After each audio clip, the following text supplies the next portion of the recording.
Hey, Brian King here. I've been at this parenting thing for 20 some years now, beginning with learning to parent my own kids. And professionally, I've been at this parenting thing for, say, 12 years now. And then I've been helping other parents with their parenting. And I've run into a lot of nonsense over the years as far as how parents think.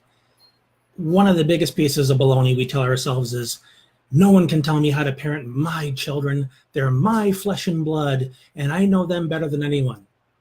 Really? Your own body is more flesh and blood than your kids are, and how well are you taking care of that? Think about that for a little bit. The reality is, we're not gifted with some kind of inner knowing or epiphany simply because we're able to reproduce. That's just ego. That's arrogance. It doesn't help anyone. And one thing I've discovered over the years doing this professionally is just how often, and here's the number one mistake as I see it, just how often and unwilling parents are to invest in becoming better at their number one responsibility, which is being a parent. Being a parent is not all about just scoring points for yourself. Like, hey, my kid's on a, valedictorian, or hey, my kid, hit the winning run on the team or whatever.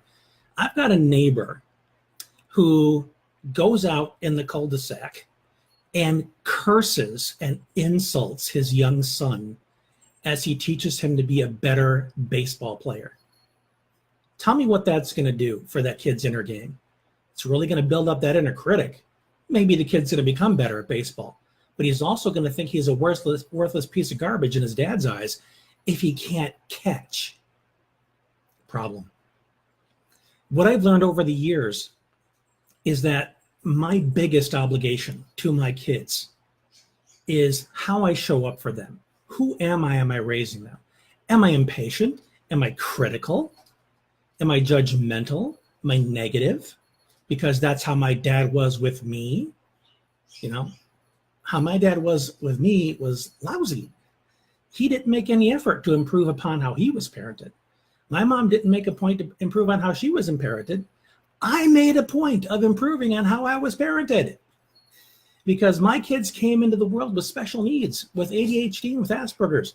And I knew I needed to put in some extra effort, often overtime, in order to prepare them for a world where they would not only need to thrive, but a world where they would also make a contribution, not just a world where they were running around entitled for their rights, where they were demanding to be treated well while they reserve the right to criticize others. Be the change you want to see, said Gandhi. So what I really emphasize to people I work with these days is you have got to prioritize your inner game, not only as a human being, but as a parent. Because if you screw up your kids, it's on the rest of us to deal with that. The prisons are full of people that were parented poorly. I see a lot of nonsense about, well, it's not because of bad parenting that this happens. Well, maybe bad parenting didn't cause it, but bad parenting can sure as heck make it worse. And it often does. And I'm playing my part. I don't have all the answers. I have my answers, okay? And they're not going to fit for everybody. They're going to fit for the people it resonates with. The rest of the people who hear what I say and say BS, fine, move on. Find somebody that you resonate with. I'm not your guy. But for those I am helpful for, I implore you, forget the bigger TVs. Forget the 200 channel packages that cost you $150 a month, and invest in your parenting. Invest in becoming better at the number one job you have. What does that mean, invest? Invest means invest time in talking to other parents who are getting better results than you are. Ask them, how'd you do that? And then here's the most important part. Implement what they tell you. Knowledge is not power. Knowledge applied is power. Buy a book. In fact, start a book club with your friends, because chances are they're going to catch something in the book you missed. Then you can get together, share your thoughts, share notes, and hold each other accountable for implementing what's in the book. And if you have the means, invest in a coach. Invest in somebody that can help you discover your blind spots, that can help you to communicate more effectively with your child, that can be there in those moments when you want to melt down on your kid or your spouse, but you just need someone to talk you through it so you don't. So you continue to show up consistently, authentically, compassionately. That's what I task you with. And there are a lot of parent coaches out there, a lot of amazing parent coaches. I'm just one of them. You got to find the one that's the best fit for you. And if I'm not, I'll introduce you to some of my colleagues. They're fantastic. So where do we start? I'm giving you a bit of a lecture here. Oh, well, where do we start?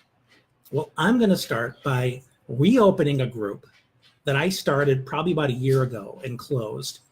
And as of now, it's reopened. It's called Mindset Mastery for Parents. It's a free group here on Facebook. And I want to invite you to join me so that we can work on this inner game together. Because our kids, how they turn out, as much as we can influence them, they're not little robots. At some point, they start making their own decisions. But we still need to show up the best we can for them. And I want to help you do that.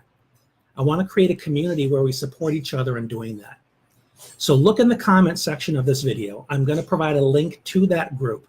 And I want to invite you in so we can start this conversation and start making the world what our kids deserve by teaching them who they can be in this world for themselves and for others. So I hope you'll join me. I hope this was helpful. Please share it with other people that you think can benefit from it. Until we talk again, this has been Brian. Thanks for being you.